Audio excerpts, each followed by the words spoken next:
ನಮಸ್ಕಾರ. ನೀವು ನೋಡ್ತಾ ಇದ್ದೀರಾ ವಿಶ್ವಂಬರಿ ಟಿವಿ. ನಾನು ಭವ್ಯ ಅಭಿಷೇಕ್. ಪ್ರೈಮ್ ಗೆಸ್ಟ್ ಕಾರ್ಯಕ್ರಮಕ್ಕೆ ಸ್ವಾಗತ. ಇವತ್ತು ನಮ್ಮ ಜೊತೆ ಇದ್ದಾರೆ ಶಿರಸಿಯ ಶ್ರೀ ರವಿ ನಾಯ್ಕ್. 37 ವರ್ಷಗಳ ಕಾಲ ಸುದೀರ್ಘ ಶಿಕ್ಷಣ ರಂಗದ ಅದ್ಭುತ ಅನುಭವ ಹೊಂದಿರುವವರು. 5 ವರ್ಷಗಳ ಕಾಲ ಪ್ರತಿಷ್ಠಿತ MES ವಾಣಿಜ್ಯ ಮಹಾವಿದ್ಯಾಲಯದ ಪ್ರಿನ್ಸಿಪಾಲರಾಗಿ ಕಾರ್ಯನಿರ್ವಹಿಸಿರುವವರು. ಪ್ರಸ್ತುತ ಲಯನ್ಸ್ ಶಿಕ್ಷಣ ಸಂಸ್ಥೆಯ ಗೌರವ ಪ್ರಧಾನ ಕಾರ್ಯದರ್ಶಿಯಾಗಿ ಕಾರ್ಯನಿರ್ವಹಿಸುತ್ತಿದ್ದಾರೆ. ಕಾರ್ಯಕ್ರಮಕ್ಕೆ ಆತ್ಮೀಯ ಸ್ವಾಗತ. ನಮಸ್ಕಾರ.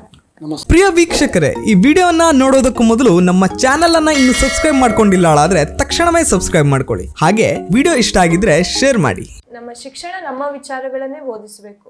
ಹೌದು. ಎಲ್ಲೋ ಒಂದ್ ಕಡೆ ಶಿಕ್ಷಣದಲ್ಲಿ ರಾಜಕೀಯವನ್ನ ತೋರಿಸ್ತಾ ಇರೋದು, ಪಠ್ಯಕ್ರಮದಲ್ಲಿನ ರಾಜಕೀಯ ಶಿಕ್ಷಣಕ್ಕೆ ಕುತ್ತಾಗಿ ಪರಿಣಮಿಸ್ತಾ ಇದೆಯಾ? ಅಂದ್ರೆ ಪಠ್ಯಕ್ರಮದಲ್ಲಿ ಒಂದಷ್ಟು ರಾಜಕೀಯ ವಿದ್ಯಮಾನಗಳು ನಡೆದು ಆ ಪಠ್ಯಕ್ರಮ ಬೇಡ, ಈ ಪಠ್ಯಕ್ರಮ ಬೇಡ, ಇದು ಶಿಕ್ಷಣದ ಒಂದು ಗುಣಮಟ್ಟವನ್ನು ಕಡಿಮೆ ಮಾಡ್ತಾ ಡೆಫಿನೆಟ್ಲಿ ಅಂತ ಅನಿಸ್ತಾ ಇದೆ. ಯಾಕಂತ ಹೇಳಿದ್ರೆ ನನಗೆ ತಿಳಿದ ಮಟ್ಟಿಗೆ ಈ ಕೇಂದ್ರ ಸರ್ಕಾರ NEP ರಾಷ್ಟ್ರೀಯ ಶಿಕ್ಷಣ ನೀತಿಯನ್ನು ಏನು ಜಾರಿಗೆ ತಂತಲ್ಲ, ಅಂಥ ಸಂದರ್ಭದಲ್ಲಿ ನಾನು ಅದರ ಕರಡನ್ನು ಓದಿದ್ದೆ. ತುಂಬ ದೊಡ್ಡದಾದಂಥ ಒಂದು ಕರಡದು. ಅದನ್ನು ಸ್ವಲ್ಪ ಅಂದರೆ ಡಿಟೇಲ್ ಆಗಿ ಓದಲಿಲ್ಲ ಅಂದರೂ, ಯಾಕಂದರೆ ನಾನು ಶಿಕ್ಷಣ ರಂಗದಲ್ಲಿ ಇರೋದ್ರಿಂದ, ಅದರಲ್ಲಿ ತೊಡಸ್ಕೊಂಡಿರೋದ್ರಿಂದ ಮತ್ತು ಒಂದು ಸಂಸ್ಥೆಯ ಗೌರವ ಕಾರ್ಯದರ್ಶಿಯಾಗಿ ಕೆಲಸ ಮಾಡ್ತಾ ಇರೋದ್ರಿಂದ ಅದು ನನ್ನ ಜವಾಬ್ದಾರಿ ಅಂತ ನಾನು ತಿಳ್ಕೊಂಡು, ಅದು ನನ್ನ ಕರ್ತವ್ಯ ಅಂತ ತಿಳ್ಕೊಂಡು ಅದರ ಹೇಗೆ ಅದನ್ನು ಮಾಡಬೇಕು ಅನ್ನೋದ್ರ ಬಗ್ಗೆ ಓದಿದ್ದೆ ನಾನು. ಅಲ್ಲಿ ಏನಾಗಿದೆ ಅಂತ ಹೇಳಿದ್ರೆ, ಪ್ರಾರಂಭದಲ್ಲಿ ಅಂದರೆ ಅವ್ರೇನು ಹೇಳ್ತಾರೆ ಅಂತ ಹೇಳಿದ್ರೆ, ಒಂದು ಮಗುವಿಗೆ 3ನೇ ವರ್ಷದ ನಂತರ ಶಿಕ್ಷಣಕ್ಕೆ ಅವರನ್ನು ಬಿಡಬೇಕು.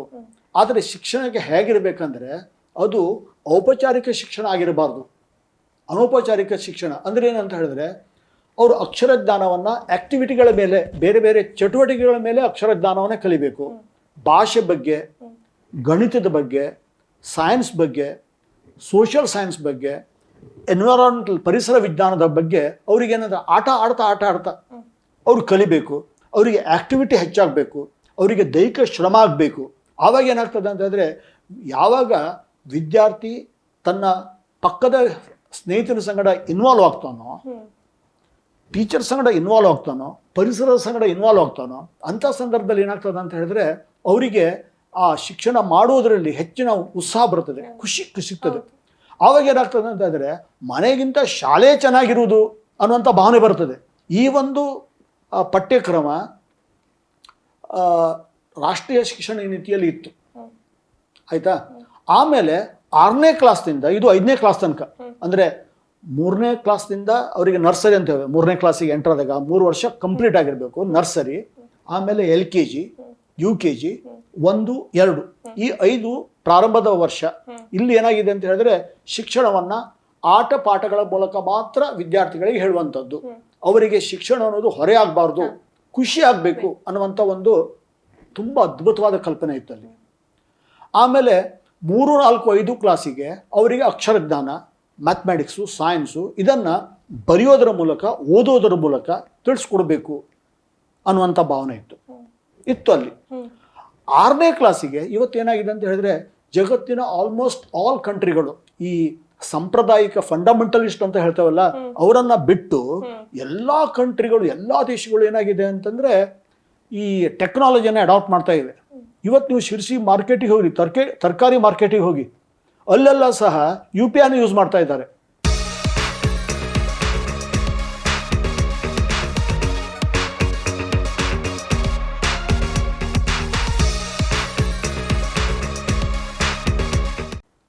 ಅಂದರೆ ಈ ಟೆಕ್ನಾಲಜಿ ನಮ್ಮ ಹಾಸೋಕಾಗಿ ಬಂದ್ಬಿಡ್ತೀಗ. ಇವತ್ತು ಯಾರು ಈಗ ಚಿಲ್ಲರೆ ಉಂಟು ಅಂತ ಕೇಳೋದಿಲ್ಲ, ದುಡ್ಡಿದೆ ಅಂತ ಕೇಳೋದಿಲ್ಲ. ಸರ್ ನಮ್ಮ ಹತ್ರ UPI ಇದೆ ಅಂತ ಹೇಳ್ತಾರೆ.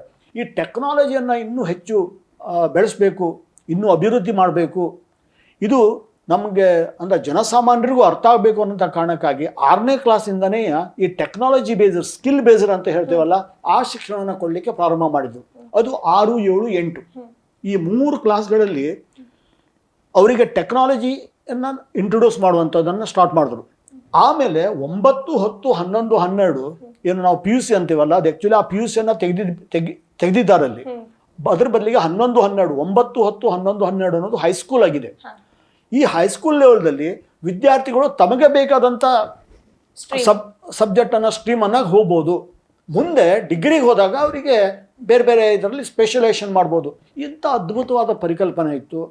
ಇದನ್ನು ಅನೇಕ ರಾಜ್ಯಗಳು ಇಂಪ್ಲಿಮೆಂಟ್ ಮಾಡಿವೆ. ಈಗಾಗಲೇ ಹೇಳಿದ್ನಲ್ಲ, ನಾನು ಆ್ಯಕ್ಚುಲಿ ರಾಜಕೀಯದಲ್ಲಿಲ್ಲ. ನಾನು ರಾಜಕೀಯ ಮಾತಾಡಲಿಕ್ಕೂ ಇಷ್ಟಪಡೋದಿಲ್ಲ. ಮತ್ತು ರಾಜಕೀಯ ವ್ಯಕ್ತಿಗಳು ಏನು ಹೇಳ್ತಾರೆ ಅದ್ರ ಬಗ್ಗೆ ನಾನು ಕಮೆಂಟು ಮಾಡಲಿಕ್ಕೆ ಹೋಗಲ್ಲ. ಸರಿ ತಪ್ಪು ಅನ್ನೋದನ್ನು ನಾನು ಹೇಳೋದಿಲ್ಲ. ಆದರೆ ರಾಜಕೀಯ ಕಾರಣದಿಂದ ಕರ್ನಾಟಕ NEPಯಲ್ಲಿ ಹಿಂದೆ ಬಿದ್ದಿದೆ, ವಂಚಿತ ಆಗಿದೆ. ಹಿಂದೆ ಬಿದ್ದಿಲ್ಲ, ವಂಚಿತ. NEP ನಮ್ಮಲ್ಲಿ ಇಲ್ಲ. ಈಗ ನಮ್ಮಲ್ಲಿ SCP ಅಂತ ಬರ್ತಾ ಇದೆ. ಅದು ಎಷ್ಟರ ಮಟ್ಟಿಗೆ ನಮ್ಮ ಪರಿಸರಕ್ಕೆ, ನಮ್ಮ ನಾಡು ನುಡಿಗೆ, ನಮ್ಮ ಭಾಷೆಗೆ, ನಮ್ಮ ಈ ಒಂದು ಮಣ್ಣಿನ ವಾಸನೆಗೆ ಅದೆಷ್ಟು ಪೂರಕ ಅಂತ ನನಗೆ ಗೊತ್ತಾಯಿಲ್ಲ. ಯಾಕಂತ ಹೇಳಿದ್ರೆ ಅದನ್ನು ಮಾಡಿದವ್ರು ಯಾರೋ ಬೇರೆಯವ್ರು ಅಂತ ತಿಳ್ಕೊಂಡಿದ್ದಾನೆ. ಅದು ನಮ್ಮ ಕರ್ನಾಟಕದವರೇ ಆಗಿದ್ದರೆ, ಕರ್ನಾಟಕದ ಭಾಷಾ ತಜ್ಞರಿರ್ಬೋದು, ಶಿಕ್ಷಣ ತಜ್ಞರಿರ್ಬೋದು, ಒಳ್ಳೆ ಇಂಟೆಲೆಕ್ಚುಯಲ್ ಪರ್ಸನ್ಸ್ ಇರ್ಬೋದು, ಅಂಥವ್ರು ಮಾಡಿದರೆ ಐ ವುಡ್ ಅಗ್ರೀಡ್. ಆದರೆ ನನಗೆ ಗೊತ್ತಿಲ್ಲ, ಯಾರೋ ಹೇಳಿದ್ದಾರೆ ಇದನ್ನು ಮಾಡಿದವರು ಬೇರೆಯವರು ಯಾರೋ ಅಂತ. ಅವರು ಎಷ್ಟು ಅದಕ್ಕೆ ನ್ಯಾಯ ಕೊಡ್ತಾರೆ ಅನ್ನೋದ್ರ ಬಗ್ಗೆ ನನಗೆ ಯಾವುದೂ ಕಲ್ಪನೆ ಇಲ್ಲ. ನನಗೆ ಗೊತ್ತಿಲ್ಲದ ವಿಷಯದ ಬಗ್ಗೆ ನಾನು ಕಾಮೆಂಟ್ ಮಾಡಲಿಕ್ಕೆ ಇಷ್ಟಪಡ್ತಾ ಇಲ್ಲ. ಬಟ್ ಡೆಫಿನೆಟ್ಲಿ ಕರ್ನಾಟಕ NEPಯಿಂದ ವಂಚಿತ ಆಗಿದೆ ಅನ್ನೋದು ನನ್ನ ಮನಸ್ಸಿಗೆ ಬಂದಿದೆ. ಇವತ್ತಿನ ಈ ಸ್ಪರ್ಧಾತ್ಮಕ ಯುಗದಲ್ಲಿ ಅತಿಯಾದ ಕಾಂಪಿಟೇಷನ್ ಇದೆ ಮಕ್ಕಳ ಮಧ್ಯೆ. ಕೇವಲ ಅಂಕ ಗಳಿಸು, ಅಲ್ಲಿ ಟಾಪರ್ ಆಗು, ಈ ಒಂದು ಮನಸ್ಥಿತಿ ಇಡೀ ಸಮಾಜದ್ದೇ ಮನಸ್ಥಿತಿ ಆಗ್ಬಿಟ್ಟಿದೆ. ಅತಿ ಕಾಂಪಿಟೇಷನ್ ಮಕ್ಕಳ ಮೇಲೆ ಯಾವ ರೀತಿ ಪ್ರಭಾವ ಬೀರ್ತಾ ಇದೆ? ಇದು ಮಕ್ಕಳ ಮೇಲೆ ತುಂಬ ಪ್ರೆಷರ್ ಬಿದ್ದಿದೆ. ಹಾಗಂತ ಇವತ್ತು ಏನಾಗಿದೆ ಅಂತ ಹೇಳಿದ್ರೆ ಎಲ್ಲ ಪೇರೆಂಟ್ಸು ಅದರ ಹಿಂದೆನೇ ಓಡ್ತಾ ಇದ್ದಾರೆ. ಇವತ್ತು ಏನಾಗಿದೆ ಅಂತ ಹೇಳಿದ್ರೆ LKG ಅಡ್ಮಿಷನ್ ಮಾಡಿ, ಯಾಕಂತ ಹೇಳಿದ್ರೆ ಈಗ ಮೊದಲು ಕಾಲೇಜ್ನಲ್ಲಿದ್ದರು, ಈಗ ಒಂದು ಶಿಕ್ಷಣ ಸಂಸ್ಥೆಯಲ್ಲಿ ಅಡ್ಮಿಷನ್ ಟೈಮ್ನಲ್ಲಿದ್ದಾಗ ಅವ್ರು ಬಂದು ಕೇಳ್ತಾರೆ ನನ್ನ ಹತ್ರ, ಸರ್ ನನ್ನ ಮಗ ಮುಂದೆ ಇಂಜಿನಿಯರಿಂಗ್ ಮಾಡಬೇಕು LKGಯಲ್ಲಿ. ನಾವು SLCಲಿ ಇರಬೇಕಾದ್ರೂ ಸಹ ಇಂಜಿನಿಯರಿಂಗ್ ಹೋಗಬೇಕೋ, ಮೆಡಿಕಲಿಗೆ ಹೋಗಬೇಕೋ, ಅಥವಾ ಬೇರೆ ಏನಾದರೂ ಮಾಡಬೇಕು ಅನ್ನೋದ್ರ ಬಗ್ಗೆ ನಮಗೆ ಅವು ಕಲ್ಪನೆ ಇಲ್ಲಾಗಿತ್ತು. ಆದರೆ ಇವತ್ತಿನ ಪೇರೆಂಟ್ಸು ಎಷ್ಟೊಂದು ಒತ್ತಡದಲ್ಲಿದ್ದಾರೆ, ಅಥವಾ ಅವರ ಮಕ್ಕಳ ಭವಿಷ್ಯದ ಬಗ್ಗೆ ಎಷ್ಟೊಂದು ಯೋಚನೆ ಮಾಡ್ತಾ ಇದ್ದಾರೆ ಅಂತ ಹೇಳಿದ್ರೆ, LKG ಬಂದಾಗಲೇ ಅವ್ರಿಗೆ ಏನಾಗಬೇಕಂತ ಹೇಳಿದ್ರೆ ಅವರು ಮುಂದೆ ಇಂಜಿನಿಯರಿಂಗ್ ಹೋಗಬೇಕು, ಮೆಡಿಕಲಿಗೆ ಹೋಗಬೇಕು ಅನ್ನುವಂಥ ಭಾವನೆ ಬರ್ತಾ ಇದೆ. ತಪ್ಪಲ್ಲ, ಯಾಕಂತ ಹೇಳಿದ್ರೆ ಪ್ರತಿಯೊಬ್ಬರಿಗೂ ಒಳ್ಳೆಯ ಬದುಕನ್ನು ಕಟ್ಕೊಳ್ಬೇಕಾದಂಥ ಒಂದು ಅನಿವಾರ್ಯತೆ ಇದೆ. ಅದು ಅವರ ಲೆಕ್ಕದಲ್ಲಿ ಸಮಂಜಸ. ಆದರೆ ಅದಕ್ಕಾಗಿ ವಿದ್ಯಾರ್ಥಿಗಳ ಮೇಲೆ ಎಷ್ಟು ಒತ್ತಡ ಕೊಡಬೇಕು ಅನ್ನೋದು. ಈಗ ನಾವು ಶಾಲೆಯಲ್ಲಿ ಪೇರೆಂಟ್ಸ್ ಮೀಟ್ ಮಾಡಿದಾಗ ನನಗೊಂದು ಇನ್ಸಿಡೆಂಟ್ ನನಗೆ ಬರ್ತಾ ಇದೆ. ಕೆಲವೊಂದು ಪೇರೆಂಟ್ಸ್ ಏನು ಹೇಳ್ತಾ ಇದ್ದಾರೆ ಅಂದರೆ, ಸರ್ ನೀವು ಕೊಡುವಂಥ ಹೋಮ್ವರ್ಕು ತುಂಬ ಹೆಚ್ಚಾಗ್ತಾ ಇದೆ ಅಂತ ಹೇಳ್ತಾ ಇದ್ರು. ಕೆಲವೊಂದು ಮಂದಿ ಅದೇ ಪೇರೆಂಟ್ ಮೀಟಿಂಗ್ನಲ್ಲಿ ಕೆಲವೊಂದು ಪೇರೆಂಟ್ಸ್ ಏನು ಹೇಳ್ತಾ ಇದ್ದಾರೆ ಅಂದರೆ, ಇಲ್ಲ ಸರ್ ನೀವು ತುಂಬ ಕಡಿಮೆ ಕೊಡ್ತಾ ಇದ್ದೀರಿ, ಹುಡುಗರಿಗೆ ಹೆಚ್ಚು ಮಾಡಿಸ್ಬೇಕ್ರಿ ಅನ್ನುವಂಥ ಹೇಳ್ತಿದ್ರು. ಅಂದರೆ ಆ್ಯಕ್ಚುಲಿ ಇವತ್ತು ಏನಾಗಿದೆ ಅಂತ ಹೇಳಿದ್ರೆ, ಈ ಸ್ಕೂಲನ್ನು ನಡೆಸ್ತಾ ಇರುವಂಥ ಶಿಕ್ಷಕರಲ್ಲಿ ಮತ್ತು ನಾವು ಏನು ಆಡಳಿತ ಮಂಡಳಿ ಏನಿದೆಯಲ್ಲ, ನಮಗೆ ತುಂಬ ಕನ್ಫ್ಯೂಷನ್, ಗೊಂದಲ. ಅಂದರೆ ಕೆಲವೊಂದು ಮಂದಿ ಪೇರೆಂಟ್ಸು ಹೋಮ್ವರ್ಕ್ ಕಡಿಮೆ ಅಂತಾರೆ, ಮತ್ತೊಬ್ಬರು ಹೆಚ್ಚು ಅಂತಾರೆ, ಇನ್ನೂ ಹೆಚ್ಚು ಕೊಡಬೇಕು ಅಂತಾರೆ. ಹೀಗಾಗಿ ನಮ್ಮ ಮಧ್ಯದಲ್ಲಿಯೇ ತಾಕಲಾಟ, ಗೊಂದಲ ಆಗ್ಬಿಟ್ಟಿದೆ. ಅದಕ್ಕಾಗಿ ಇದು ಅಲ್ಟಿಮೇಟ್ಲಿ ಯಾರ ಮೇಲೆ ಪರಿಣಾಮ ಬೀಳ್ತದೆ ಅಂತ ಹೇಳಿದ್ರೆ ವಿದ್ಯಾರ್ಥಿಗಳ ಮೇಲೆ ಡೆಫಿನೆಟ್ಲಿ ಪರಿಣಾಮ ಬೀರ್ತದೆ. ಮತ್ತು ಏನಾಗಿದೆ ಅಂತ ಹೇಳಿದ್ರೆ ಇವತ್ತೆಲ್ಲ ಮಾರ್ಕ್ಸ್ವಾದಿಗಳು, ಅಂದರೆ ಅಂಕವೀರರು, ಗೊತ್ತದಲ್ಲ, ಅವರಿಗೆ ಅಂಕ ಬಿಟ್ಟು ಬೇರೆ ಏನೂ ಗೊತ್ತಿಲ್ಲ. ನಾವೀಗ ನಮ್ಮ ವಿದ್ಯಾರ್ಥಿಗಳಲ್ಲಿ ಈ ಪಠ್ಯೇತರ ಚಟುವಟಿಕೆಗಳಲ್ಲಿ ಭಾಗವಹಿಸಬೇಕು ಅಂತ ಅಂದರೆ ನಾವು ಹುಡುಕ್ಬೇಕು ಅವರನ್ನು. ಮೊದಲು ಭಾಷಣದಲ್ಲಿ, ನಿಬಂಧ ಬರೆಯೋದ್ರಲ್ಲಿ, ಪ್ರಬಂಧ ಬರೆಯೋದ್ರಲ್ಲಿ, ಆಮೇಲೆ ಈ ಬೇರೆ ಬೇರೆ ಅಂದರೆ ಈ ವಸ್ತು ಪ್ರದರ್ಶನ, ಗೊತ್ತದಲ್ಲ, ಮತ್ತು ಬೇರೆ ಬೇರೆ ಕ್ರಿಯೇಟಿವ್ ಆಗಿ, ಆಮೇಲೆ ಸ್ಪೋರ್ಟ್ಸ್ನಲ್ಲಿ, ಆಟ ಪಾಠಗಳಲ್ಲಿ ಆವಾಗೆಲ್ಲ ಏನಾಗಿತ್ತು ಅಂತ ಹೇಳಿದ್ರೆ ದೇಶೀಯವಾದಂಥ ಅನೇಕ ಕ್ರೀಡೆಗಳಿದ್ದು, ಕಬಡ್ಡಿ, ಖೋ ಖೋ, ಲಗೋರಿ ಇಂಥ ಆಟಗಳು ಇವೆಲ್ಲ ಮಾಯ ಆಗಿಬಿಟ್ಟಿದೆ. ಇವತ್ತೇನಾಗಿದೆ ಅಂತ ಹೇಳಿದ್ರೆ ನಮಗೆಲ್ಲ ಗೊತ್ತಿರೋದು ಕ್ರಿಕೆಟ್ ಒಂದೇ. ಇನ್ನು ಸ್ವಲ್ಪ ಹೈಫೈ ಇದ್ದವರಿಗೆ ಫುಟ್ಬಾಲ್ ಗೊತ್ತಿದೆ. ಬೆಂಗಳೂರಂಥ ಊರಲ್ಲಿ ಫುಟ್ಬಾಲ್ ಬಗ್ಗೆ ಗೊತ್ತಿದೆ. ಯಾಕಂದರೆ ಅವೆರಡು ಯಾಕೆ ಗೊತ್ತಿದೆ ಅಂತ ಹೇಳಿದ್ರೆ ಪೇರೆಂಟ್ಸಿಗೆ ಗೊತ್ತಿದೆ. ನನ್ನ ಮಗ ಅಚಾನಕ್ಕಾಗಿ ಎಲ್ಲಾದರೂ IPL ಆಡ್ದ ಅಂತ ಹೇಳಿದ್ರೆ ಅವನ ಕೋಟಿಗಟ್ಟಲೆ ರೂಪಾಯಿ ದುಡ್ದಾನೆ ಅಂತಲೇ ಅರ್ಥ. ಅಥವಾ ಇಂಗ್ಲೀಷ್ ಪ್ರೀಮಿಯರ್ ಲೀಗ್ನಲ್ಲೋ, ಯುರೋಪಿಯನ್ ಪ್ರೀಮಿಯರ್ ಲೀಗ್ನಲ್ಲೋ ಫುಟ್ಬಾಲ್ನಲ್ಲಿ ಪಾರ್ಟಿಸಿಪೇಟ್ ಮಾಡ್ದ ಅಂತ ಹೇಳಿದ್ರೆ ಅವ ಮಿಲೇನಿಯರ್ ಆಗಿಬಿಡ್ತಾನೆ. ಹೀಗಾಗಿ ಏನಾಗಿದೆ ಅಂದರೆ ಅಲ್ಲೂ ಸಹ ಈ ದುಡ್ಡಿನ ವಿಷಯದನ್ನೇ ಬಂದಿದೆ ಬಿಟ್ಟರೆ ಬೇರೆ ಯಾವುದೂ ಇಲ್ಲ. ಸಾಮಾಜಿಕವಾಗಿ ನಮ್ಮ ಕರ್ತವ್ಯಗಳೇನು, ನೈತಿಕವಾಗಿ ನಮ್ಮ ಕರ್ತವ್ಯಗಳೇನು ಅನ್ನೋದ್ರ ಬಗ್ಗೆ ಭಾಳಷ್ಟು ಮಂದಿ ಪೇರೆಂಟ್ಸು ಕಡಿಮೆ ಯೋಚನೆ ಮಾಡ್ತಾರೆ. ಹೀಗಾಗಿ ಏನಾಗಿದೆ ಅಂತ ಹೇಳಿದ್ರೆ ನಮ್ಮ ಮಕ್ಕಳು ಒಂದು ರೀತಿ ATM ಇದ್ದಾಗೆ. ಗೊತ್ತದಲ್ಲ, ಮುಂದೆ ಅವರು ATM ಆಗಬೇಕು, ಗೊತ್ತದಲ್ಲ, ಹಣ ಎಣಿಸೋ ಮಷಿನ್ ಆಗಬೇಕು ಅವರು. ಆ ರೀತಿ ಆಲ್ ಟೈಮ್ ಮನಿ ಅವ್ರು ಕೇಳಿದಾಗ ನಮಗೆ ದುಡ್ಡು ಕೊಡಬೇಕು, ನಾವು ಖರ್ಚು ಮಾಡ್ತಾ ಇದ್ದೇವಲ್ಲ ಅನ್ನೋಂಥ ಭಾವನೆ ಇದೆ. ಬಟ್ ಅದನ್ನೇ ಸ್ವಲ್ಪ ಪಾಸಿಟಿವ್ ಆಗೂ ಮಾಡ್ಬೋದು. ವಿದ್ಯಾರ್ಥಿಗಳಿಗೆ ಸಣ್ಣಕ್ಕಿರಬೇಕಾದ್ರೆ ಅವರ ಪ್ರತಿಭೆಗಳನ್ನು ಗುರುತಿಸಿ, ಕೆಲವೊಂದು ಮಂದಿ ಒಳ್ಳೆ ಆಟಗಾರರು ಇರ್ತಾರೆ. ಇವತ್ತು ಏನಾಗಿದೆ ಅಂತ ಹೇಳಿದ್ರೆ ಯಾವ ಫೀಲ್ಡ್ ಸಹ ಕಡಿಮೆ ಅಂತ ಇಲ್ಲ. ನಾವು ಮೊದಲೇನು ಮಾಡ್ತಿದ್ವಿ ಅಂದರೆ, ಮೊದಲೆಲ್ಲ BSc BCom BA ಮಾಡಿದಾಗ ಒಂದು ಒಳ್ಳೆ ನೌಕರಿ ಸಿಗ್ತಿದ್ವು ಗೌರ್ಮೆಂಟ್ನಲ್ಲಿ. ಕಂಪ್ನಿಗಳು ಹೆಚ್ಚಾದವು, ಕಾರ್ಪೊರೇಟ್ ವಲಯ ಅಂತ ಏನು ಹೇಳ್ತೀವಲ್ಲ ಅದು ಹೆಚ್ಚಾದವು. ಆವಾಗ ಏನಾಯ್ತು ಅಂತ ಹೇಳಿದ್ರೆ ನೌಕರಿಗಳ ಸಂಖ್ಯೆ ಹೆಚ್ಚಾಗ್ತಾ ಹೋಯಿತು.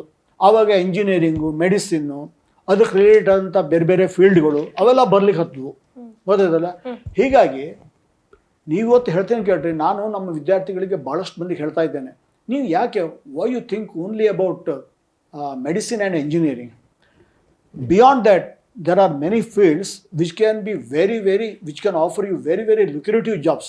ಈಗ ಫಾರ್ ಎಕ್ಸಾಂಪಲ್, ಈಗ ಡೆಲ್ಲಿ ಸ್ಕೂಲ್ ಆಫ್ ಎಕಾನಮಿಕ್ಸ್ ಅಂತ ಇದೆ, ಬೆಂಗಳೂರು ಸ್ಕೂಲ್ ಆಫ್ ಎಕಾನಮಿಕ್ಸ್ ಅಂತ ಇದೆ, ಡೆಲ್ಲಿ ಸ್ಕೂಲ್ ಆಫ್ ಲಾ ಅಂತ ಇದೆ. ಇಂಥ ಕಡೆಗೆ ಓದಿದ್ರೆ ಗೊತ್ತದಲ್ಲ ಎಷ್ಟೊಂದು ಅವರಿಗೆ ಅವಕಾಶಗಳಿವೆ, ಗೊತ್ತದಲ್ಲ. ಇವತ್ತು ಚಾರ್ಟರ್ಡ್ ಅಕೌಂಟೆಂಟ್ಸ್ ಅದ್ರ ಬಗ್ಗೆ ಕೇಳಿರ್ಬೋದು. ಯಾವಾಗ ಒಂದು ಸಲ ನಾನು 1-2 ವರ್ಷದಿಂದ ಪೇಪರಲ್ಲಿ ಓದಿದ್ದೆ, ಭಾರತಕ್ಕೆ 5 ಲಕ್ಷ ಮಂದಿ ಚಾರ್ಟರ್ಡ್ ಅಕೌಂಟೆಂಟ್ಸ್ ಅವಶ್ಯಕತೆ ಇದೆ ಅಂತ. ಇವತ್ತು ಕೆಲವೇ ವಿದ್ಯಾರ್ಥಿಗಳು ಮಾತ್ರ ಈ CA ಬಗ್ಗೆ ಯೋಚನೆ ಮಾಡ್ತಾರೆ. ಹೀಗಾಗಿ CA, CS, CMA ಕೋರ್ಸ್ಗಳು ಇವೆಲ್ಲ ಏನಾಗಿದೆ ಅಂತ ಹೇಳಿದ್ರೆ ಅದ್ಭುತವಾದಂಥ ಕೋರ್ಸ್ಗಳು. ಈ ವಕೀಲಿ ರೀತಿ ಸಹ ಅದ್ಭುತವಾದ್ದು. ನೀವು ನ್ಯಾಯ ಕೊಡುವಂಥ ಒಂದು ಇದೆಯಲ್ಲ, ಈ ವೃತ್ತಿ ಇದೆಯಲ್ಲ, ಅದು ಈ ಸಮಾಜವನ್ನೇ ಬದಲು ಮಾಡ್ಬೋದಾದಂಥ ಒಂದು ಶಕ್ತಿಯನ್ನು ಹೊಂದಿದೆ. ಅದಕ್ಕಾಗಿ ಇದ್ರ ಬಗ್ಗೆ ಯೋಚನೆ ಮಾಡ್ಬೋದು. ಇನ್ನು ಸೈನ್ಸ್ನಲ್ಲೇ ಫಾರೆಸ್ಟ್ರಿ ಇದೆ, BSc ಫಾರೆಸ್ಟ್ರಿ, ಆಮೇಲೆ BSc horticulture, BSc agriculture, veterinary science, Ayurvedic, yoga, ಇವೆಲ್ಲ ಕೋರ್ಸ್ಗಳು ತುಂಬ ಅದ್ಭುತವಾಗಿ ಇವತ್ತು ಏನಾಗಿದೆ ಅಂತ ಹೇಳಿದ್ರೆ, ನಾವು ದುಡ್ಡು ಮಾಡ್ತಾ ಇದ್ದೇವೆ, ಆ ದುಡ್ಡಷ್ಟು ಖರ್ಚಾಗೋದು ನಮ್ಮ ಆರೋಗ್ಯಕ್ಕೆ. 40 ವರ್ಷ ತನಕ ನಾವು ಯಂತ್ರದಂತೆ ದುಡಿತೇವೆ, 40 ವರ್ಷ ನಂತರ ಆ ದುಡಿದದನ್ನೆಲ್ಲ ಆರೋಗ್ಯಕ್ಕಾಗಿ ಖರ್ಚು ಮಾಡ್ತಾ ಇದ್ದೇವೆ. ಅದಕ್ಕಾಗಿ ಈಗಲಿಂದನೇ ಯೋಗ, ಪ್ರಾಣಾಯಾಮ, ಧ್ಯಾನ, ವ್ಯಾಯಾಮ, ನಡಿಗೆ ಇವನ್ನೆಲ್ಲ ಮಾಡಿಕೊಂಡ್ರೆ ನಮಗೇನಾಗಿದೆ ಅಂತ ಹೇಳಿದ್ರೆ ನಮ್ಮ ಆರೋಗ್ಯವನ್ನು ಚೆನ್ನಾಗಿ ಇಟ್ಕೊಳ್ಬೋದು. ಅದರ ಸಂಗಡ ನಮ್ಮ ಕುಟುಂಬದ ಆರೋಗ್ಯನೂ ಚೆನ್ನಾಗಿರ್ತದೆ, ಸಾಮಾಜಿಕ ಆರೋಗ್ಯ ಚೆನ್ನಾಗಿರ್ತದೆ. ಮತ್ತು ಒಳ್ಳೆ ಆರೋಗ್ಯವಂತ ಸಮಾಜ ಇದ್ದರೆ ಏನಾಗ್ತದೆ ಅಂತ ಹೇಳಿದ್ರೆ ದೇಶದ GDPಯನ್ನು ಸಹ ಹೆಚ್ಚು ಮಾಡ್ತದೆ. ಅದು ಭಾಳಷ್ಟು ಮಂದಿಗೆ ನಾವು GDP ಅಂತ ಹೇಳಿದ್ರೆ ಏನೋ ಇಂಡಸ್ಟ್ರಿಯಲ್ ಪ್ರೊಡಕ್ಷನ್, ಅಗ್ರಿಕಲ್ಚರ್ ಪ್ರೊಡಕ್ಷನ್ ಅಂತ ಅಷ್ಟೇ ತಿಳ್ಕೊಂಡಿದ್ದೇವೆ. ಈ ಹ್ಯೂಮನ್ ರಿಸೋರ್ಸ್ ಇದೆಯಲ್ಲ, ಆರೋಗ್ಯವಂತವಾದಂಥ ಒಂದು ಮನುಷ್ಯ ದೇಶದ GDPಗೆ ಸಹ ಅದ್ಭುತವಾದಂಥ ಕಾಂಟ್ರಿಬ್ಯೂಷನನ್ನು ಕೊಡ್ಬೋದು. ಇದು ನನ್ನ ಭಾವನೆ. ಇದು ಕಳೆದ 2 ವರ್ಷದಿಂದ ಶುರುವಾಯಿತು doctor Bhaskar Swadi memorial Lions PU college ಅಂತ. ಭಾರಿ ಸಂಚಲನ ಸೃಷ್ಟಿ ಮಾಡಿದೆ ಕೇವಲ 2 ವರ್ಷದ ನಡುವೆ. ಏನೇನೆಲ್ಲ ಸ್ಪೆಷಾಲಿಟೀಸ್ ಇದೆ ಸರ್ ಅದರಲ್ಲಿ? ನೋಡಿ, ನಾವು Bhaskar Swadi memorial Lions PU ಕಾಲೇಜನ್ನು ಪ್ರಾರಂಭ ಮಾಡಿದಾಗ ನಮಗೆ ಅದರ ಹಿನ್ನೆಲೆ ಗೊತ್ತಿತ್ತು. ನಾವು ಮುಂದೆ ಯಾವ ರೀತಿಯ ಕಾಲೇಜನ್ನು ಮಾಡಬೇಕಂತ ಗೊತ್ತಿತ್ತು. ನಾವು ಅದರ ಬಗ್ಗೆ ಕನಿಷ್ಠ 3 ವರ್ಷ ಸ್ಟಡಿ ಮಾಡಿದ್ದೇವೆ. 2020ರಲ್ಲಿ ಕೊರೋನಾ ಸ್ಟಾರ್ಟ್ ಆಯ್ತಲ್ಲ, ಆ ಟೈಮ್ನಲ್ಲಿ ಭಾಳಷ್ಟು ಮಂದಿ ಪೇರೆಂಟ್ಸು ಮತ್ತು ವಿದ್ಯಾರ್ಥಿಗಳು ನನ್ನ ಹತ್ರ ಬಂದರು. ಅವಳು ಏನು ಮಾಡ್ತಿದ್ರು ಅಂದರೆ PUC ನಂತರ ಅಥವಾ PUC ನಂತರ ಅಲ್ಲ, SLC ನಂತರ ಅವ್ರು ಏನು ಮಾಡ್ತಿದ್ರು ಅಂದರೆ ಮೂಡುಬಿದಿರೆ ಇರ್ಬೋದು, ಜ್ಞಾನಸುಧಾ ಇರ್ಬೋದು, ಕಾರ್ಕಳ, ಆಮೇಲೆ ಹುಬ್ಬಳ್ಳಿ ಇರ್ಬೋದು, ಧಾರವಾಡ, ಬೆಂಗಳೂರು, ಅನೇಕ ಕಾಲೇಜ್ಗಳಲ್ಲಿ PUC ಅಂತ ಹೋಗ್ತಾಯಿದ್ರು. ಯಾಕಂದರೆ ಅಲ್ಲಿ ಏನಾಗಿತ್ತು ಅಂತ ಹೇಳಿದ್ರೆ PUC ಶಿಕ್ಷಣದ ಜೊತೆಗೆ CET, NEET, JEE ಮುಂತಾದಂಥ ವೃತ್ತಿಪರ ಶಿಕ್ಷಣಕ್ಕೆ ಅವ್ರೇನು ಮಾಡ್ತಾರೆ, ಸ್ಪರ್ಧಾತ್ಮಕ ಪರೀಕ್ಷೆಗಳಿಗೆ ಒಳ್ಳೆ ಕೋಚಿಂಗನ್ನು ಕೊಡ್ತಾಯಿದ್ರು. ಹೀಗಾಗಿ ಏನಾಗಿದೆ ಅಂತ ಹೇಳಿದ್ರೆ ಅದು ಸಹ ಅವ್ರ ತಲೆಯಲ್ಲಿತ್ತು. ಆವಾಗ ನನ್ನ ಹತ್ರ ಬಂದು ಹೇಳ್ತಾಯಿದ್ರು, ಸರ್ ಈಗ ನಾವು ಅಷ್ಟು ದೂರ ಹೋಗಬೇಕಾಗಿದೆ. ಆಮೇಲೆ ಏನಾಗಿದೆ ಅಂದರೆ ಒಂದನೇದಾಗಿ ಅವರು ಸಿಕ್ಕಾಪಟ್ಟೆ ಫೀಸನ್ನು ತೊಗೊಳ್ತಾ ಇದ್ದಾರೆ. ಅದ್ರ ಸಂಗಡ ಏನಾಗಿದೆ ಅಂತ ಹೇಳಿದ್ರೆ ನಮಗೆ ಅವರಿಗೆ ತಿಂಗಳುಗಟ್ಟಲೆ ಕಾಂಟ್ಯಾಕ್ಟೇ ಮಾಡಲ್ಲ, ಅವರ ಆರೋಗ್ಯ ಹೇಗಿದೆ ಅನ್ನೋದು ಗೊತ್ತಾಗಿರೋದಿಲ್ಲ. ಆಮೇಲೆ ಏನಾಗಿದೆ ಅಂದರೆ ವಿದ್ಯಾರ್ಥಿಗಳಿಗೆ ಸಿಕ್ಕಾಪಟ್ಟೆ ಪ್ರೆಷರು. ಬೆಳಿಗ್ಗೆ 4 ಗಂಟೆಗೆ ಹೇಳಬೇಕು, ಓದಬೇಕು, ಪ್ರತಿಯೊಂದರಲ್ಲೂ ಊಟ ತಿಂಡಿ ಬಗ್ಗೆ ಗಮನ ಕೊಡೋದಿಲ್ಲ. ಇದೆಲ್ಲ ಕಾರಣದಿಂದ ಯಾಕೆ ಈ ಕಡೆ ಅಂತ ಒಂದು ಕಾಲೇಜ್ ಪ್ರಾರಂಭ ಮಾಡಬಾರ್ದು ಅಂತ ಅದ್ರ ಬಗ್ಗೆ ನಾವು ಯೋಚನೆ ಮಾಡ್ತಾ, ಹಾಗಾದರೆ ಈ ಶಿರ್ಸಿಯಲ್ಲಿರುವಂಥ ಎಲ್ಲ ಕಾಲೇಜುಗಳು ನನ್ನ ತಿಳಿದ ಮಟ್ಟಿಗೆ ಅದ್ಭುತವಾದಂಥ ಶಿಕ್ಷಣವನ್ನೇ ಕೊಡ್ತವೆ. ಆದರೆ ಎಲ್ಲಿ ಸಣ್ಣ ತೊಂದರೆ ಆಗಿದೆ ಅಂದರೆ ಎಲ್ಲ ಕಾಲೇಜುಗಳಲ್ಲಿ ಈ CETಗೆ ನೀಟಿಗೆ ಮತ್ತು JEEಗೆ ಕೊಡಬೇಕಾದಂಥ ಏನು ಕೋಚಿಂಗ್ ಇದೆಯಲ್ಲ ಅಲ್ಲಿ ಕೊಡೋಲ್ಲಿ ಯಾಕೋ ಸ್ವಲ್ಪ ಹಿಂದೆ ಇದೆ ಅಂತ ನಮ್ಮ ಭಾವನೆ ಬಂತು. ಅದರ ಸಲುವಾಗಿ ಒಂದು ಒಳ್ಳೆಯ ಜನಪ್ರಿಯವಾದಂಥ ಒಂದು ಕಾಲೇಜಿನ ಸಹ ಟೈಪ್ ಮಾಡ್ಕೊಂಡ್ರೆ ಹೇಗೆ ಅನ್ನುವಂಥ ಭಾವನೆ ಬಂತು ನಮಗೆ. ಆವಾಗ ನಮಗೆ ಕಂಡಿದ್ದು ಬೇಸ್ ಅಂತ. ಇದು 1991 ಇಸ್ವಿಯಲ್ಲಿ ಬೆಂಗಳೂರಲ್ಲಿ ಪ್ರಾರಂಭವಾಗಿದೆ. ಇವತ್ತಿಗೆ 23 ಕಾಲೇಜನ್ನು ಕರ್ನಾಟಕದಾದ್ಯಂತ ಅವ್ರು ನಡೆಸ್ತಾ ಇದ್ದಾರೆ. ಮತ್ತು ಅವರಲ್ಲಿ ಶಿಕ್ಷಣ ಪಡೆದಂಥ ವಿದ್ಯಾರ್ಥಿಗಳು PU ಕಾಲೇಜನ್ನು ಮಾತ್ರ ಮಾಡ್ತಾ ಇದ್ದಾರೆ. ಅವ್ರು ಮಾಡ್ತಾ ಇರೋದು ಬರೀ PU ಕಾಲೇಜ್ ಮಾತ್ರ. ಅಲ್ಲಿ ಓದ್ತಾ ಇರುವಂಥ ವಿದ್ಯಾರ್ಥಿಗಳು ರಾಷ್ಟ್ರೀಯ ಮಟ್ಟದಲ್ಲಿ ಅದ್ಭುತವಾದಂಥ ರ್ಯಾಂಕನ್ನು ಪಡಿತಾ ಇದ್ದಾರೆ. ಅದು ನೀಟ್ ಇರ್ಬೋದು, CET ಇರ್ಬೋದು, JEE ಇರ್ಬೋದು. ಹೀಗಾಗಿ ಏನಾಗಿದೆ ಅಂದರೆ ಅವ್ರು ಸಹ ನಾವು ಟೈಪ್ ಮಾಡಿದ್ವಿ. ಅವರು ನಮಗೆ ಗ್ರೀನ್ ಸಿಗ್ನಲ್ ಕೊಡಲಿಕ್ಕೆ 1 ವರ್ಷ ತೊಗೊಂಡ್ರು. ನಾನು 20ಕ್ಕೆ ಸ್ಟಾರ್ಟ್ ಮಾಡಿದ್ದು, 22ರಲ್ಲಿ ಭಾಳ ಗಟ್ಟಿಯಾಗಿ ಅದರ ಬಗ್ಗೆ ಪ್ರಯತ್ನ ಮಾಡಿದೆ. 23ರಲ್ಲಿ ಇಂತು ಅವರಿಂದ ಪರ್ಮಿಷನ್ ಬಂದು ನಾವು ಅಲ್ಲಿ ಬೇಸ್ ಸಂಗಡ ಟೈಪ್ ಮಾಡಿಕೊಂಡು PU ಕಾಲೇಜನ್ನು ಪ್ರಾರಂಭ ಮಾಡಿದ್ವಿ. ಇಲ್ಲಿ ಏನಿದೆ ಅಂತಂದರೆ ವಿದ್ಯಾರ್ಥಿಗಳಿಗೆ ಸೈಮಲ್ಟೇನಿಯಸ್ ಆಗಿ ಅಂದರೆ ಒಂದೇ ಸಲ PUC ಶಿಕ್ಷಣದ ಜೊತೆಗೆ ದಿನಾಲು CET ಸಂಬಂಧಪಟ್ಟು, ನೀಟಿಗೆ ಸಂಬಂಧಪಟ್ಟು ಮತ್ತು JEEಗೆ ಸಂಬಂಧಪಟ್ಟು ಅವರು ಕೋಚಿಂಗನ್ನು ನೀಡ್ತಾರೆ. ಅದು ವರ್ಕ್ಶೀಟ್ ಇರ್ಬೋದು, ಬೇರೆ ಬೇರೆ ಪ್ರಾಬ್ಲಮ್ಗಳನ್ನು ಸಾಲ್ವ್ ಮಾಡುವಂಥದ್ದು ಇರ್ಬೋದು, ಕ್ಲಾಸ್ ವರ್ಕ್ ಇರ್ಬೋದು, ಹೋಮ್ವರ್ಕ್ ಇರ್ಬೋದು, ಮತ್ತು ಪ್ರತಿ ಸಲ ನಮಗೆ ಸ್ಟಡಿ ಅವರ್ ಅಂತ ಇರ್ತದೆ. ದಿನ 5ರಿಂದ 6 ಗಂಟೆ ತನಕ ಅವರು ವಿದ್ಯಾರ್ಥಿಗಳಿಗೆ ಏನೇನು ತೊಂದರೆ ಆಗಿದೆ ಇವತ್ತಿನ ಪಾಠದಲ್ಲಿ, ಎಲ್ಲ ಸಬ್ಜೆಕ್ಟ್ನಲ್ಲಿ ಏನೇನು ತೊಂದರೆ ಆಗಿದೆ ಅನ್ನೋದನ್ನು 1 ತಾಸಿನಲ್ಲಿ ವಿದ್ಯಾರ್ಥಿಗಳ ಸಹ ಡಿಸ್ಕಸ್ ಮಾಡ್ತಾರೆ. ಹೀಗಾಗಿ ಏನಾಗಿದೆ ಅಂತ ಹೇಳಿದ್ರೆ ಇಂಥ ಒಂದು ಶಿಕ್ಷಣ ಪದ್ಧತಿ ಇದೆಯಲ್ಲ, ಇದು ಉತ್ತರ ಕನ್ನಡ ಜಿಲ್ಲೆಯಲ್ಲಿ ಫಸ್ಟ್ ಟೈಮ್. ಅದನ್ನು ನಾನು ತುಂಬ ಹೆಮ್ಮೆಯಿಂದ ಹೇಳ್ಕೊಳ್ತಾ ಇದ್ದೇನೆ. ಮತ್ತು ಏನಾಗಿದೆ ಅಂದರೆ ಇವತ್ತೇ ನಮ್ಮ PUC ಎಕ್ಸಾಮ್ ಸ್ಟಾರ್ಟ್ ಆಗಿದೆ, ಸೆಕೆಂಡ್ ಇಯರ್ ಸ್ಟಾರ್ಟ್ ಆಗಿದೆ. ನಮ್ಮ ಬ್ಯಾಚು ಇದು ಫಸ್ಟ್ ಬ್ಯಾಚಿಗೆ ಹೊರಬರಬೇಕಾಗಿದೆ. ತುಂಬ ಒಳ್ಳೆಯದಾಗಿ ಮಾಡ್ತಾರೆ ಅನ್ನುವಂಥ ಭರವಸೆ ನಮಗಿದೆ. ಇನ್ನೂ ಅದ್ರ ಸಲುವಾಗಿ ಇನ್ನೊಂದು 2 ತಿಂಗಳು ಕಾಯಬೇಕು. ಯಾಕಂತ ಹೇಳಿದ್ರೆ CET ಎಕ್ಸಾಮ್ ಆಗಬೇಕು, PUC 2 ರಿಸಲ್ಟ್ ಬರಬೇಕು, ಆಮೇಲೆ ನೀಟ್ ರಿಸಲ್ಟ್ ಎಲ್ಲ ಬರಬೇಕು. ಆದರೆ ಹೋಪ್ಫುಲಿ ಇದ್ದಂಥ 9 ಮಂದಿ ವಿದ್ಯಾರ್ಥಿಗಳು, ಪ್ರಥಮ ವರ್ಷ ಬರೀ 9 ಮಂದಿ ವಿದ್ಯಾರ್ಥಿಗಳಿದ್ದರು. ಮುಂದೆ ಅದರ 6 ಪಟ್ಟು ವಿದ್ಯಾರ್ಥಿಗಳು 2ನೇ ವರ್ಷಕ್ಕೆ ಬಂದರು. ಹೀಗಾಗಿ ನಮಗೇನಾಗಿದೆ ಅಂತ ಹೇಳಿದ್ರೆ ನಾವು ಕೊಡ್ತಾ ಇರುವಂಥ ಕಲಿಕಾ ಪದ್ಧತಿ ಏನಿದೆಯಲ್ಲ ಬೇಸ್ ಸಂಗಡ ಟೈಪ್ ಮಾಡಿ, ಅದು ತುಂಬ ಚೆನ್ನಾಗಿದೆ ಅಂತ ಅನಿಸ್ತದೆ. ಮತ್ತು ಏನಾಗಿದೆ ಅಂತ ಹೇಳಿದ್ರೆ ಸ್ಟೇಟ್ ಆಫ್ ದ ಆರ್ಟ್ ರೀತಿ ನಮ್ಮಲ್ಲಿ ಏನಾಗಿದೆ ಅಂದರೆ ಲ್ಯಾಬೊರೇಟರಿಗಳಿವೆ, ರೀಡಿಂಗ್ ರೂಮ್ ಇದೆ, ಲೈಬ್ರರಿ ಇದೆ. ವಿದ್ಯಾರ್ಥಿಗಳಿಗೆ ಪ್ರತಿಯೊಂದು ಈಸಿಲಿ ಆಕ್ಸೆಸಿಬಲ್. ಮತ್ತು ಏನು ಮಾಡ್ತಾ ಇದ್ದೇವೆ ಅಂತ ಹೇಳಿದ್ರೆ ನಾವು ನಮ್ಮ ವಿದ್ಯಾರ್ಥಿಗಳನ್ನು ನಮ್ಮ ಮಕ್ಕಳು ಅನ್ನುವಂಥ ರೀತಿಯಲ್ಲಿ ನಾವು ಮತ್ತು ನಮ್ಮ ಟೀಚರ್ಸ್ ಇದ್ದಾರಲ್ಲ ಅವ್ರು ನೋಡ್ಕೊಳ್ತಾ ಇದ್ದಾರೆ. ಮತ್ತೇನಾಗಿದೆ ಅಂತ ಹೇಳಿದ್ರೆ ಈ PUC ಕಾಲೇಜಿನ ಎಲ್ಲ ಟೀಚರ್ಸ್ ಸಹ ಬೇಸ್ನಲ್ಲಿ ಟ್ರೈನಿಂಗ್ ಪಡ್ಕೊಬಂದವರು ಇದ್ದಾರೆ. ಬೇಸ್ನಲ್ಲಿ ಎಲ್ಲರೂ ಬೇಸ್ ಕಾಲೇಜಿನಿಂದನೇ ಬಂದವರು, ಅವರು ಬೆಂಗಳೂರಿನಿಂದನೇ ಬಂದವರು ಟ್ರೈನಿಂಗನ್ನು ಪಡ್ಕೊಂಡು ಬಂದಿದ್ದಾರೆ. CET ಬಗ್ಗೆ ಬೇರೆ ಬ್ಯಾಚು, ನೀಟ್ ಬಗ್ಗೆ ಬೇರೆ ಬ್ಯಾಚು, ಹೀಗಿದೆ ನಮ್ಮಲ್ಲಿ. ನಾವೇನು ಮಾಡ್ತೇವೆ ಅಂದರೆ PUCಯಲ್ಲಿ ಒಂದು 40 ಮಂದಿ ವಿದ್ಯಾರ್ಥಿಗಳಿದ್ದರೆ ಒಂದು 22 ಮಂದಿ ವಿದ್ಯಾರ್ಥಿಗಳು ನೀಟಿಗೆ ಸಂಬಂಧಪಟ್ಟು ಓದ್ತಾ ಇರ್ತಾರೆ, ಅವರಿಗೆ ಒಂದು ಬ್ಯಾಚು. ಇನ್ನು ಎಂಜಿನಿಯರಿಂಗ್ ಸಂಬಂಧಪಟ್ಟಂಥ ವಿದ್ಯಾರ್ಥಿಗಳು ಅವ್ರದ್ದೇ ಸೆಪರೇಟ್ ಆದಂಥ ಬ್ಯಾಚು. ಅವರ ಕರಿಕ್ಯುಲಮೇ ಬೇರೆ, ಇವ್ರ ಕರಿಕ್ಯುಲಮೇ ಬೇರೆ. ಅವರಿಗೆ ಎರಡೇ ಸೇಮ್ ಟೀಚರೇ ಅವರಿಗೆ ಕ್ಲಾಸ್ ತೊಗೊಂಡ್ರು ಸಹ ಪದ್ಧತಿಗಳು ಬೇರೆ ಬೇರೆನೇ ಇರ್ತದೆ. ಅಂದರೆ they will concentrate only on NEET ಅಥವಾ they will concentrate on CET, ಈ ರೀತಿ ಮಾಡ್ತಾ ಇರ್ತಾರೆ. ಹೀಗಾಗಿ ಏನಾಗಿದೆ ಅಂತ ಹೇಳಿದ್ರೆ ಈ ರೀತಿ ಕಲಿಕಾ ಪದ್ಧತಿ ವಿದ್ಯಾರ್ಥಿಗಳ ಮೇಲೆ ಭಾರ ಕಡಿಮೆ ಮಾಡಿದೆ. ಮತ್ತೆ ಏನಾಗಿದೆ ಅಂತ ಹೇಳಿದ್ರೆ ಬೆಳಿಗ್ಗೆ 9 ಗಂಟೆಯಿಂದ 6 ಗಂಟೆ ತನಕ ಕ್ಯಾಂಪಸ್ಸಲ್ಲಿ ಇರ್ತಾರೆ ಅವರು. ಹೀಗಾಗಿ ಏನಾಗಿದೆ ಅಂದರೆ ಅವರ ಮೆಜಾರಿಟಿ ಟೈಮನ್ನು ಮತ್ತು ಕ್ವಾಲಿಟಿ ಟೈಮನ್ನು ಅವರು they spend in our campus only. ಹೀಗಾಗಿ ಏನಾಗಿದೆ ಅಂದರೆ ಮತ್ತು ವಿದ್ಯಾರ್ಥಿಗಳಿಗೆ ಯಾವಾಗಲೂ ನಮ್ಮ ಟೀಚರ್ಸು ಅವೈಲೇಬಲ್ ಇರ್ತಾರೆ. ನಮ್ಮ ಟೀಚರ್ಸ್ಗೆ ನಾವು 9 ಗಂಟೆಗೆ ಅಂದರೆ ಅವ್ರು 8 ಗಂಟೆ ಬರ್ತಾರೆ.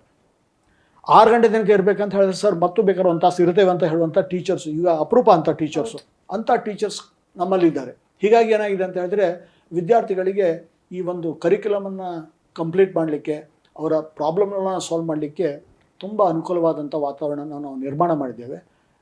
ಆದರೆ ನಿಮ್ಗೆ ಗೊತ್ತಿದೆ, ಹೊಸದಾಗಿ ಸ್ಟಾರ್ಟ್ ಮಾಡಿದಾಗ ಒಂದೇ ವರ್ಷದಲ್ಲಿ ಎಲ್ಲ ರಿಸಲ್ಟ್ ಬರ್ತದೆ ಅಂತ ಹೇಳಲಿಕ್ಕೆ ಆಗೋದಿಲ್ಲ. ನಾವು ಇನ್ನೂ 1 ವರ್ಷ 2 ವರ್ಷ ಕಾಯಬೇಕು. ಆದರೆ definitely it is going to be a landmark college in the days to come ಅಂತ ನಾನು ಡೆಫಿನೆಟ್ಟಾಗಿ ದೃಢ ಮನಸ್ಸಿಂದ ಹೇಳ್ತಾ ಇದ್ದೇನೆ. ಅದೇ ಈ ವರ್ಷ ನಾವೇನು ಮಾಡಿದ್ವಿ ಅಂದರೆ ಹಾಗಾದರೆ ಬರೀ ಸೈನ್ಸಿಗೆ ಮಾತ್ರ ಹೆಲ್ಪ್ ಮಾಡಬೇಕು ಹೇಗೆ ಅಂತ ಬಂತು. ಹಾಗಾದರೆ ಬೇರೆ ವಿದ್ಯಾರ್ಥಿಗಳು ಅಲ್ವಾ ಅವಾಗ ಏನು ಮಾಡಿದ್ವಿ ಅಂದರೆ ಕಾಮರ್ಸನ್ನು ಸ್ಟಾರ್ಟ್ ಮಾಡಿದ್ವಿ. ಮತ್ತು ಕಾಮರ್ಸಲ್ಲೂ ವಿತ್ ಎ ಡಿಫರೆನ್ಸು. ನಿಮಗೆಲ್ಲ ಗೊತ್ತಿರ್ಬೋದು, ಶಿರ್ಷಿಯಲ್ಲಿ ಪ್ರೊಫೆಸರ್ ರವಿ ಹೆಗಡೆ ಅಂತ ಅವರು ಅಕೌಂಟೆನ್ಸಿ ವರ್ಲ್ಡ್ ಅಂತ ಮಾಡಿದ್ದಾರೆ. ಅವ್ರ ಸಂಗಡ ನಾವು ಟೈಪ್ ಮಾಡ್ಕೊಂಡ್ವಿ. ಒಳ್ಳೆಯ ಕಾಮರ್ಸ್ ಶಿಕ್ಷಣದೊಂದಿಗೆ ಓದೋದಲ್ಲ CA, CS ಮತ್ತು CMA ಫೌಂಡೇಶನ್ ಕೋರ್ಸನ್ನು ಸಹ ಸೈಮಲ್ಟೇನಿಯಸ್ ಆಗಿ ನಾವು ಮಾಡಿದ್ದೇವೆ. ಹೀಗಾಗಿ ಏನಾಗಿದೆ ಅಂತ ಹೇಳಿದ್ರೆ ಕಾಮರ್ಸ್ ವಿಭಾಗದಲ್ಲಿ ಆಸಕ್ತಿ ಇರುವಂಥ ಒಳ್ಳೆ ವಿದ್ಯಾರ್ಥಿಗಳು ನಮ್ಮಲ್ಲಿ ಬಂದರೆ ಅವರಿಗೆ ಡೆಫಿನೆಟ್ಲಿ ಅವರು 2 ವರ್ಷದಲ್ಲಿ PUC 2ನೇ ವರ್ಷ ಮುಗಿದ್ರೊಳಗೆ ಅವರು CA ಫೌಂಡೇಶನ್ ಕೋರ್ಸನ್ನು ಮುಗಿಸ್ತಾರೆ ಅನ್ನುವಂಥ ಭಾವನೆ ನಮ್ಮಲ್ಲಿದೆ. ಯಾಕಂತ ಹೇಳಿದ್ರೆ ಅವರಿಗೆ ಆ ರೀತಿಯಾದಂಥ ಕೋಚಿಂಗನ್ನು ನಾವೇ ನೀಡ್ತಾ ಇದ್ದೇವೆ. ಮತ್ತು ಎಲ್ಲ ಪ್ರೊಫೆಷನಲ್ಸೇ ಇದ್ದಾರೆ. ಈಗ CA ಫೌಂಡೇಶನ್ ಕೋರ್ಸಿಗೆ ನಮ್ಮಲ್ಲಿ ರವಿ ಹೆಗಡೆ ಇರ್ಬೋದು, ರವೀಂದ್ರ ಹೆಗಡೆ ಇರ್ಬೋದು, ಉಳಿದ ಉಪನ್ಯಾಸಕರು ಸಹ ಸಿಲೆಬಸನ್ನು ನೋಡಿ ಆ ಸಿಲೆಬಸ್ಗೆ ಸಂಬಂಧಪಟ್ಟಂಥ ಎಲ್ಲ ನೋಟ್ಸನ್ನು ಅವರೇ ರೆಡಿ ಮಾಡಿ, ಅಂದರೆ ಬೇರೆ ಬೇರೆ ಕ್ವಶನ್ ಪೇಪರ್ಸು ಬೇರೆ ಬೇರೆ ನೋಟ್ಸನ್ನು ರೆಫರ್ ಮಾಡಿಕೊಂಡು ಅವರೇ ನೋಟ್ಸನ್ನು ಪ್ರಿಪೇರ್ ಮಾಡಿ ವಿದ್ಯಾರ್ಥಿಗಳಿಗೆ ಅದನ್ನು ಕೊಟ್ಟು ಅವರನ್ನು ತಯಾರು ಮಾಡ್ತಾ ಇದ್ದಾರೆ. ಈಗ ಇನ್ನೊಂದು 2 ವರ್ಷದಲ್ಲಿ ಅದರ ರಿಸಲ್ಟು ಸಹ ನಾವು ಬಂದಾಗ ನಾವು ಈಗಾಗಲೇ ನಿಮ್ಗೆ ಹೇಳಿದೆ ಈ ಕಾಲೇಜು ಒಂದು ಅತ್ಯುತ್ತಮವಾದ ಕಾಲೇಜುಗಳಲ್ಲಿ ಒಂದು ಆಗ್ತದೆ ಅನ್ನೋದರಲ್ಲಿ ನಿಸ್ಸಂಶಯ. ನನಗಂತೂ ಅದರ ಬಗ್ಗೆ ಪಕ್ಕಾ ವಿಶ್ವಾಸ ಇದೆ, ಭರವಸೆ ಇದೆ. ಮತ್ತು ಮತ್ತೊಂದು ವಿಷಯ, ಈಗ ಬೇರೆ ಊರಿಗೆ ಹೋದಾಗ ನೀವು ಹೆಚ್ಚು ಫೀಸ್ ಖರ್ಚು ಮಾಡಬೇಕು. ಮತ್ತು ನನ್ನ ಮಕ್ಕಳಲ್ಲಿ ಹೇಗಿದ್ದಾರೋ ಅನ್ನೋದ್ರ ಬಗ್ಗೆ ಇಲ್ಲಿ ಆಲೋಚನೆ, ವಿದ್ಯಾರ್ಥಿಗಳಿಗೆ ಒತ್ತಡ, ಇವೆಲ್ಲ ಹೊರಗಡೆ ಹೋದಾಗ ಆಗ್ತದೆ. ಅವರು ಊಟ ಹೇಗೆ ಮಾಡ್ತಾ ಇದ್ದಾರೋ, ತಿಂಡಿ ಹೇಗೆ ಮಾಡ್ತಾ ಇದ್ದಾರೋ, ಅವ್ರ ಆರೋಗ್ಯ ಸರಿ ಇದೆಯೋ ಹೇಗೆ, ಅವ್ರಿಗೆ ಪ್ರೆಷರ್ ಆಗ್ತಾ ಇದೆಯೋ ಹೇಗೆ ಅನ್ನುವಂಥ ಕಲ್ಪನೆಗಳು ನಮಗೂ ಬರ್ತಾ ಇವೆ ಮತ್ತು ವಿದ್ಯಾರ್ಥಿಗಳು ಇರ್ತದೆ. ಹೀಗಾಗಿ ಏನಾಗಿದೆ ಅಂದರೆ ದುಡ್ಡನ್ನು ಹೆಚ್ಚು ಖರ್ಚು ಮಾಡಬೇಕು. ಅದರ ಸಂಗಡ ಇವೆಲ್ಲ ಮಾನಸಿಕ ಒತ್ತಡಗಳು, ಇದನ್ನು ನಾವು ಕಡಿಮೆ ಮಾಡಬೇಕಂತ ನಾವು ಈ ಕಾಲೇಜನ್ನು ಮಾಡಿದ್ದು. ಅದಕ್ಕಾಗಿ ಶಿರ್ಸಿ ಜನತೆಯಲ್ಲಿ ನಾನು ಒಂದು ರಿಕ್ವೆಸ್ಟ್ ಮಾಡ್ತಾ ಇದ್ದೇನೆ, ನಮ್ಮಲ್ಲಿ ಬನ್ನಿ. ಆಮೇಲೆ ತುಂಬ ಒಳ್ಳೆಯದಾದಂಥ ಪರಿಸರ ಇದೆ. ನಮ್ಮ ಕಾಲೇಜ್ ಅಂದರೆ ಅದೇ ಒಂದು ರೀತಿ ಹೈಸ್ಕೂಲ್ ಇದ್ದಾಗೆ ಗೊತ್ತದಲ್ಲ, ಹೈಸ್ಕೂಲಿಗೆ ಮತ್ತು ಕಾಲೇಜಿಗೆ ಯಾವುದೇ ವ್ಯತ್ಯಾಸನೇ ಇಲ್ಲ. ಅಂಥ ಒಂದು ವಾತಾವರಣದಲ್ಲಿ ವಿದ್ಯಾರ್ಥಿಗಳನ್ನು ನಾವು ಪ್ರಿಪೇರ್ ಮಾಡ್ತಾ ಇದ್ದೇವೆ. ಒಳ್ಳೆಯ ಭವಿಷ್ಯ ಇರುವಂಥ ವಿದ್ಯಾರ್ಥಿಗಳು ನಮ್ಮಲ್ಲಿ ಬಂದರೆ ಅವರ ಭವಿಷ್ಯ ಇನ್ನೂ ಉಜ್ವಲವಾಗ್ಬೋದು ಅನ್ನುವಂಥ ಭಾವನೆಯಿಂದ ನಾನು ಈ ಮಾತನ್ನು ಆಡ್ತಾ ಇದ್ದೇನೆ. ದಯವಿಟ್ಟು ಪಾಲಕರು ನಮಗೆ ಸಹಕರಿಸಬೇಕಂತ ಈ ಮೂಲಕ ನಾನು ಕೇಳ್ಕೊಳ್ತಾ ಇದ್ದೇನೆ. ಇಷ್ಟೊತ್ತು ನಮ್ಮೊಟ್ಟಿಗಿದ್ದು ಅಭಿಪ್ರಾಯ ಅನಿಸಿಕೆ ಹಂಚಿಕೊಂಡಂತಹ ಶ್ರೀ ರವಿ ಸರ್ ಅವರಿಗೆ ಧನ್ಯವಾದ. ಸರ್, ನಮ್ಮ ವಿಶ್ವಂಬರ ಟಿವಿ ಕುರಿತಾಗಿ ನಿಮ್ಮ ಅಭಿಪ್ರಾಯ ಹೇಗೆ? ವಿಶ್ವಂಬರ TV ಚಾನಲನ್ನು ನಾನು ಅನೇಕ ದಿನಗಳಿಂದ ನೋಡ್ತಾ ಇದ್ದೇನೆ. ಅದರಲ್ಲಿ ಬರುವಂಥ ಕಂಟೆಂಟ್ ಇದೆಯಲ್ಲ ಅದನ್ನು ಸಹ ಅಬ್ಸರ್ವ್ ಮಾಡ್ತಾ ಇದ್ದೇನೆ. ಈಗಾಗಲೇ ನಾನು ಸುಮಾರು 10ರಿಂದ 12 ಇಂಟರ್ವ್ಯೂಗಳನ್ನು ನೋಡಿದ್ದೇನೆ.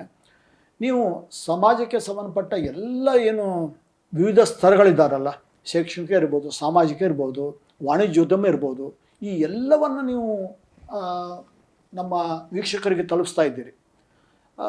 ಶಿರ್ಸಿ ಅಂತ ಊರಿನಲ್ಲಿ ನನಗೆ ಆ್ಯಕ್ಚುಲಿ ಗುರುಪ್ರಸಾದ್ ಅವರು ನನ್ನನ್ನು ಕರೆದಾಗ ನನಗೆ ನಿಮ್ಮ ಆಫೀಸ್ ಎಲ್ಲಿದೆ ಅನ್ನೋದು ಗೊತ್ತಿಲ್ಲಾಗಿತ್ತು. ಅದನ್ನೆಲ್ಲ ಕೇಳಿದೆ ನಾನು. ತುಂಬ ಚೆನ್ನಾಗಿರುವಂಥ ಒಂದು ಆಫೀಸನ್ನು ಮಾಡಿದ್ದೀರಿ, ಒಳ್ಳೆಯ ಪರಿಸರ ಇದೆ, ಒಳ್ಳೆಯದಾಗಿ ಕೆಲಸ ಮಾಡ್ತಾ ಇದ್ದೀರಿ, ಮತ್ತು ಜನರನ್ನು ತುಂಬ ರೀಚ್ ಮಾಡ್ತಾ ಇದ್ದೀರಿ. ತುಂಬ ಒಳ್ಳೆಯದಾದಂಥ ಕಾರ್ಯಕ್ರಮಗಳನ್ನು ನೀವು ನೀಡ್ತಾ ಇದ್ದೀರಿ. ಮತ್ತು ಏನಾಗಿದೆ ಅಂತ ಹೇಳಿದ್ರೆ ಇಲ್ಲಿ ಪ್ರತಿಯೊಂದು ಇಂಟರ್ವ್ಯೂಗಳನ್ನು ನಾನು ನೋಡಿದಾಗ ತುಂಬ ಕ್ವಾಲಿಟಿ ಇದೆ ಅಂತ ಅನಿಸ್ತು. ಯಾಕಂತ ಹೇಳಿದ್ರೆ ಆ್ಯಂಕರಿಂಗ್ ಮಾಡೋರು ನೀವಾಗಿರ್ಬೋದು ಅಥವಾ ಗುರುಪ್ರಸಾದ್ ಇರ್ಬೋದು, ಪ್ರಶ್ನೆಗಳನ್ನು ನೀವು ಕೇಳುವಂಥ ರೀತಿ ಇದೆಯಲ್ಲ ಅದು ನನಗೆ ತುಂಬ ಹಿಡಿಸ್ತಾ ಅಂತ ಅನಿಸ್ತದೆ. ಗೊತ್ತಾಯ್ತಲ್ಲ, ತುಂಬ ಒಳ್ಳೆಯದಾಗಿ ಕೆಲಸ ಮಾಡ್ತಾ ಇದ್ದೀರಿ. ಉತ್ತರ ಕನ್ನಡ ಜಿಲ್ಲೆಯಲ್ಲಿ ನಂಬರ್ 1 ಚಾನಲ್ ಆಗಲಿ. ಅದು ಯಾಕಂತ ಹೇಳಿದ್ರೆ ಇವತ್ತು ಏನಾಗಿದೆ ಅಂತ ಹೇಳಿದ್ರೆ, ನಾವು ಮೊದಲು ಹೇಳ್ತಿದ್ವಿ ನಮ್ಮ ಈ ಪ್ರಜಾಪ್ರಭುತ್ವದಲ್ಲಿ ನ್ಯಾಯಾಂಗ, ಶಾಸಕಾಂಗ ಮತ್ತು ಕಾರ್ಯಾಂಗ ಅಂತ ಹೇಳ್ತೀವಿ. ಇವತ್ತು 4ನೇ ಡೈಮೆನ್ಷನ್ ಅಂತ ಹೇಳ್ತೀವಲ್ಲ, ಪತ್ರಿಕಾರಂಗ. ಅದು ಇವತ್ತು ಏನಾಗಿದೆ ಅಂತ ಹೇಳಿದ್ರೆ, ಇವತ್ತು ಈ ಪತ್ರಿಕಾರಂಗ ಸಮಾಜದ ಎಲ್ಲ ಓರೆಕೊರೆಗಳನ್ನು ತೀಡಿ ಒಳ್ಳೆಯ ಸಮಾಜವನ್ನು ನಿರ್ಮಾಣ ಮಾಡಲಿಕ್ಕೆ ಸಾಧ್ಯ ಇದೆ. ಯಾಕಂದ್ರೆ ನಾವು ನೋಡಿದ್ದೇವೆ, ರಾಮನಾಥ್ ಗೋಯಂಕ ಅಂತ ನೀವು ಕೇಳಿರ್ಬೋದು, ಅವರು ಇಂಡಿಯನ್ ಎಕ್ಸ್ಪ್ರೆಸ್ನ ಸಂಸ್ಥಾಪಕರು.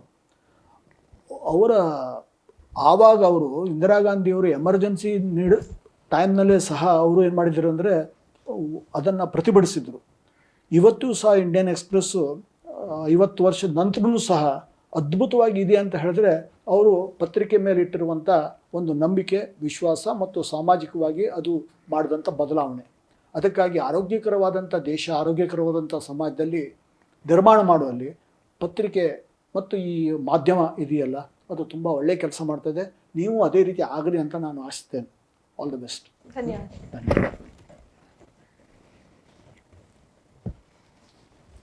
ನಮಸ್ಕಾರ. ವೀಕ್ಷಕ ಮಹಾಪ್ರಭುಗಳೇ, ನಮ್ಮ ಚಾನಲ್ ಅನ್ನು ಸಬ್ಸ್ಕ್ರೈಬ್ ಮಾಡಿ, ಶೇರ್ ಮಾಡಿ, ಪ್ರೋತ್ಸಾಹಿಸಿ.